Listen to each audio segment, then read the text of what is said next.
और प्रत्येक जीव ब्रह्मा जी द्वारा ही बनाया गया है। ईश्वर ने धरती के सभी मनुष्य को एक समान बनाया है, लेकिन समय के साथ साथ इंसान पंथवाद और जातिवाद के चक्कर में पड़ता गया और इंसान ही इंसान की मौत को प्यासा हो गया।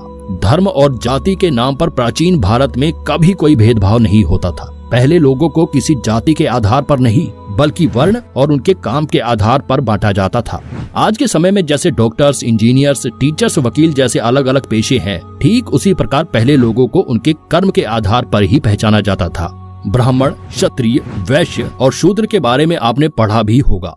ये सभी नाम लोगों को उनके कार्यों के आधार पर ही दिए गए थे। वही महाभारत और रामायण काल में भी इंसानों को अलग अलग आधार पर विभाजित किया गया है। उस समय देव, दानव, राक्षस, यक्ष, किन्नर और गंधर्व के आधार पर जाति तय की जाती थी, जो आज की जातिवाद से बिल्कुल भिन्न है।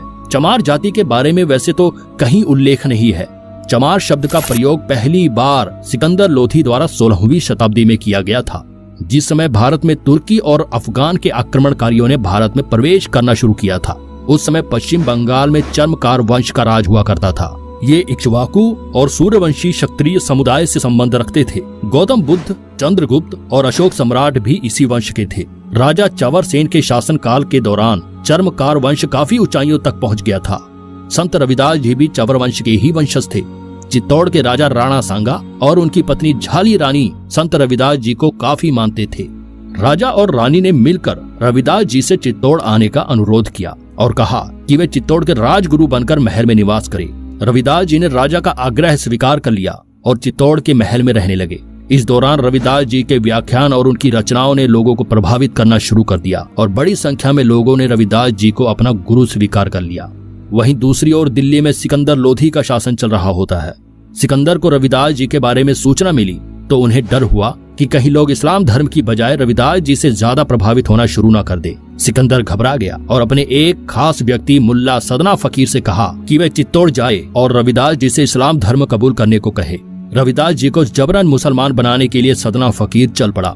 जब उसकी मुलाकात रविदास जी से हुई तो रविदास जी ने कहा कि वह शास्त्रार्थ और तर्क वितर्क कर ले। अगर सदना फकीर उन्हें पराजित कर देता है तो वह इस्लाम धर्म कबूल कर लेंगे, लेकिन साथ ही उन्होंने शर्त रखी कि अगर सदना फकीर हार जाता है तो उसे हिंदू धर्म कबूल करना होगा।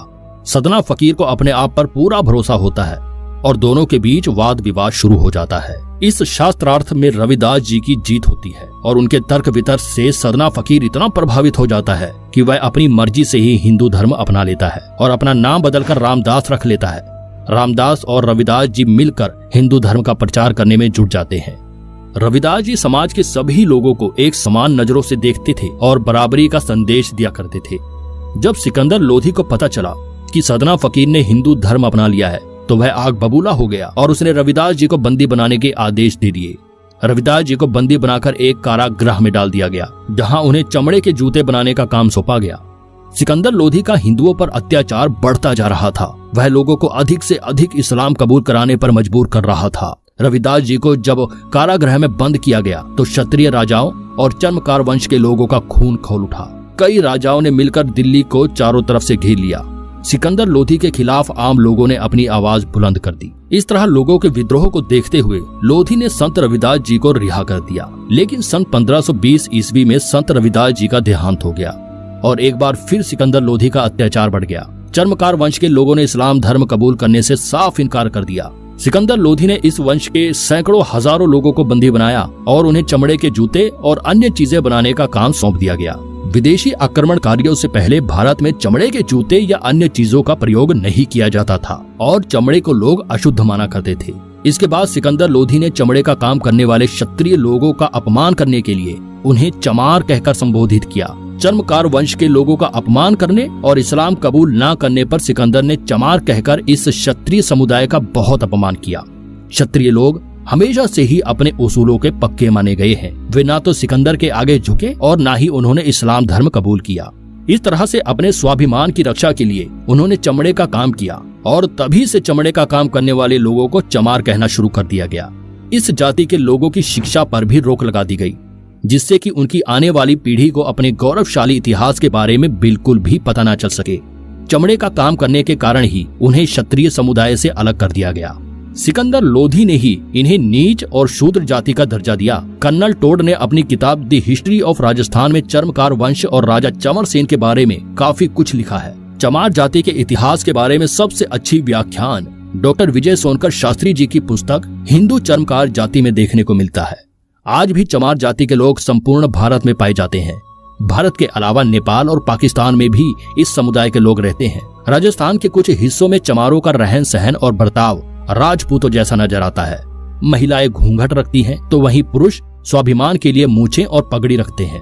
आज किसी दलित को या इस जाति के लोगों को चमार कहा जाए तो वे काफी गुस्सा हो जाते हैं और अपमानजनक महसूस करते हैं। और वे अपनी जगह बिल्कुल ठीक भी है, क्योंकि जब वे चमार है ही नहीं तो भला किसी की गलत बातों को क्यों बर्दाश्त करे। दूसरे विश्व युद्ध के दौरान अंग्रेजों ने एक चमार रेजिमेंट का भी गठन किया था, जो एक पैदल रेजिमेंट थी। आधिकारिक तौर पर यह 1 मार्च 1943 को बनाई गई। चमार रेजिमेंट की सेना ने कोहिमा की लड़ाई में अपनी महत्वपूर्ण भूमिका निभाई थी और उसके लिए रेजिमेंट को सम्मानित भी किया गया था। 1946 में रेजिमेंट को भंग कर दिया गया था। समय समय पर लोगों द्वारा एक बार फिर से इस रेजिमेंट के गठन की मांग की जाती रही है। बाबा साहेब अम्बेडकर ने अपना पूरा जीवन दलित और पिछड़ी जाति के लोगों को समाज में बराबरी का तबका दिलाने में समर्पित कर दिया। आज भी चमार और अन्य दलित समुदाय के लोग भीमराव अंबेडकर को अपना आदर्श मानते हैं। जरा सोच कर देखिए कि यदि चर्मकार वंश के इन क्षत्रियों ने इस्लामिक आक्रमणकारियों के खिलाफ अपनी आवाज न उठाई होती और इस्लाम धर्म कबूल कर लिया होता, तो आज भारत में मुसलमानों की संख्या 50 करोड़ से भी अधिक होती। और इस बात को भी नकारा नहीं जा सकता कि शायद हिंदू से भी ज्यादा मुसलमान की आबादी आज देश में होती। हिंदू धर्म और समाज की रक्षा में चमार जाति का योगदान कभी भुलाया नहीं जा सकता। तो दोस्तों, उम्मीद करते हैं कि आपको ये वीडियो पसंद आई होगी और चमार जाति के गौरवशाली इतिहास के बारे में भी आप समझ गए।